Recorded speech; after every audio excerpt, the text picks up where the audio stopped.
আজি আপোনাৰ safe media private লিমিটেডৰ জৰিয়ত আপোনাৰ দুদিনীয়া কাৰ্যসূচী লৈ পেলাই এখন এডুফেয়াৰ কৰা হৈছে। এই এডুকেশ্যন ফেয়াৰটো আপোনাৰ আজি ৰাতিপুৱা 10 বজাৰ পৰা আবেলি 6 বজালৈ আৰু অহাকালিলৈ ৰাতিপুৱা 10 বজাৰ পৰা 6 বজালৈ চলিব। আৰু এই এডুকেশ্যন ফেয়াৰত অসমৰ আৰু ভাৰতৰ বিভিন্ন স্থানৰ পৰা 60খনতকৈ অধিক ইউনিভাৰ্চিটিয়ে পাৰ্টিচিপেট কৰিছে। মই আপোনালোকক জনাই এটা সুখী হ'ম যে আজি প্ৰথম দিনাখন আমি 400তকৈ অধিক এতিয়ালৈকে ল'ৰা ছোৱালী আহি তেখেতসকল লাভৱান হ'ল বুলি মই ভাবিছোঁ। আৰু আপোনালোকৰ চেনেলৰ জৰিয়তে মই আৰু যদি কোনোবা ল'ৰা ছোৱালী আছে তেওঁলোকক আহ্বান কৰিম যে অহাকালিলৈও আমাৰ এই এডুকেশ্যন ফেয়াৰখন আছে, তেওঁলোকে যাতে ইয়ালৈ আহি তেখেতৰ লাভান্বিত হ'ব পাৰিব।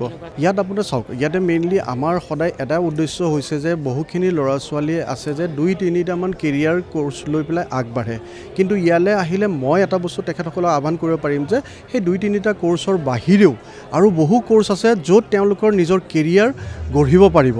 তেনেধৰণৰ কেৰিয়াৰখিনি তেখেতসকলে ইয়াত ইনফৰ্মেশ্যন ইয়াত কালেক্ট কৰিব পাৰিব।